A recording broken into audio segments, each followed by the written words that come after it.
Good morning, friends. I wanted to do a quick little fiber video for you guys and show you another little update or hack that you might be able to use for some items within your household that you need, like strings, tapes, whatever. And I'm going to go into a little bit about the historical aspect of some of this stuff. My project, very quick project, is I got an old pair of sweatpants that I have pretty well used. The pants are fine, but the string, I don't know if you can see it very well, the string where I would normally tie it around my waist is really tattered, and that section right in there is just about ready to break, and I need a new string. The other portions, is fine, and the way that the string, goes around, if I were to cut it, it wouldn't be big enough, so I'm like, I just need to get something else. So I had in my stash area, of course, I just lost my main thing. There it is I had this tape. Okay, I had bought this a long time ago at Joann Fabrics, and it's long enough for the purposes of what I need. So I want to talk a little bit about tape and a little bit about this little tool. It's called a bodkin, a bodkin, a bodkin. I think it goes by other names, but this is as far as I know, the official name of it. I believe I have seen these in craft stores, specifically Joann's, but this is kind of like a historical tool. When ladies would have like the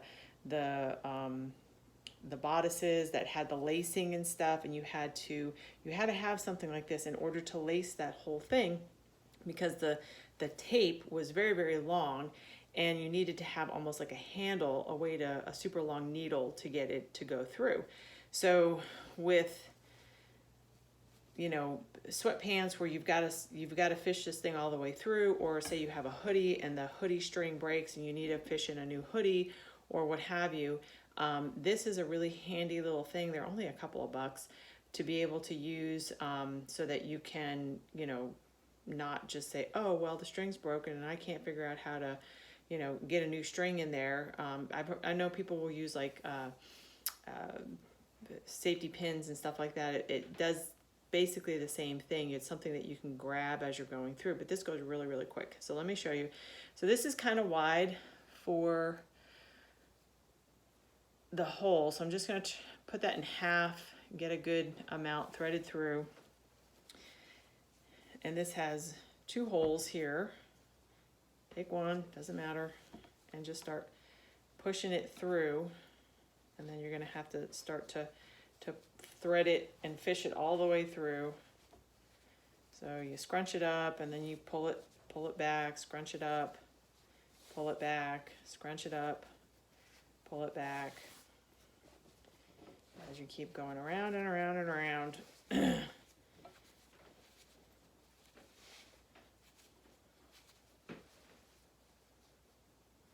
then pops out on the other side. Keep pulling.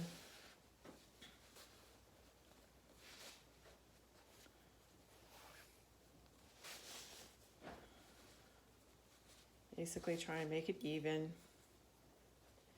You can now at this point get rid of your bodkin. And you've got it threaded, kind of even it up a little bit. And now I have a new tie. It's not exactly pretty or glamorous or normal looking, but I don't care. These are a pair of sweatpants that I've used for projects around the house when it's a little bit chilly. I got to go do some painting or I got to do something, and I've had these forever, and this is basically what I use them for. And so I wanted to keep them, and that is a quick and easy way to be able to do something like that. Like if you had a shoelace, you wanted to use a shoelace or something like that. Now, specifically about tape, I wanted to talk a little bit about tape.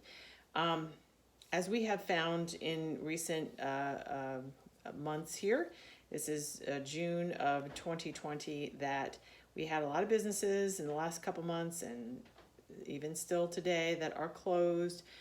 People who are crafters, people who just even have a need for something that you find like, oh wow, I can't get that thing.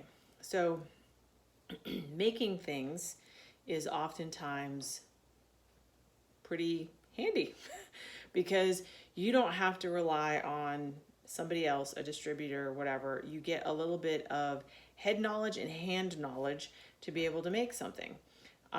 There's lots of different ways that these things can be made. There's a thing called an inkle loom. Also, I'm gonna pan over here. We'll do a video coming up on my sock knitting machine, but you can actually make a tube with that. You can also make a tube with with an inkle loom, which I will show you when I was doing some of my historical reenactment stuff more frequently. I made a cover, and this is, let me find the end. This is a inkle loom tube. I took just a couple of different colors that I thought were kind of cool, and I made basically this as a tie. Okay, this thing is actually an old shower curtain that I made into a cover for my cooler. So when we would go camping, you can't have like the big, cooler out there being non-period correct. So I made this cover, and I block stamp printed this, and I ended up making this so it looks almost like one of the ladies' stays, and it ties in the front. And it was a quick little project, but when you have a need for ties, this was a thing that a lot of women in colonial America would make. They didn't really have shoelaces. A lot of the shoes back then had buckles and things like that, or moccasins were actually worn quite a bit as well. But if you had, a sack, a poke that you needed to tie, you might use something like this. Or if you had a flour sack that you needed to tie, the flour sack materials were woven very, very tight, so the flour wouldn't just, go through the holes of the material. A lot of times the tape, it wasn't a tube like this, it was actually more like the other one. It was flat, and sometimes they were very intricate with a pattern on them. Sometimes they were just basically plain white. Anytime you saw anything like a bonnet on their head where there was a tie to it, those things were made. And we tend not to think about those things and just kind of take it for granted, or somehow people bought this stuff. And I'm sure there were people who did make them and sell them. But a lot of times people would actually, they would make these things. There were spinners, and there were weavers, and there were people who made all kinds of different things. And you had to have your own cottage industry, if you will, your home economics, so that you could make the things in your household that needed to be made, so that you could have an efficient, safe, and effective household. So anyway, two little things from the historical department here at Blackberry Patch Homestead, and just wanted to show you the bodkin and get you thinking about something like that if you should ever need that, and then also the abilities to make tape. And if you need a way to be able to tie something down. I don't know how strong those things are, because there's different ways of weaving them. There's like just the inkle loom, then there's tablet weaving. I don't know the tensile strength, like if you were to actually put weights on it and see when the thing would break. They're pretty strong. I don't know if I would strap a tractor down with it, but they're pretty strong. For probably your normal everyday usages, they would be fine. But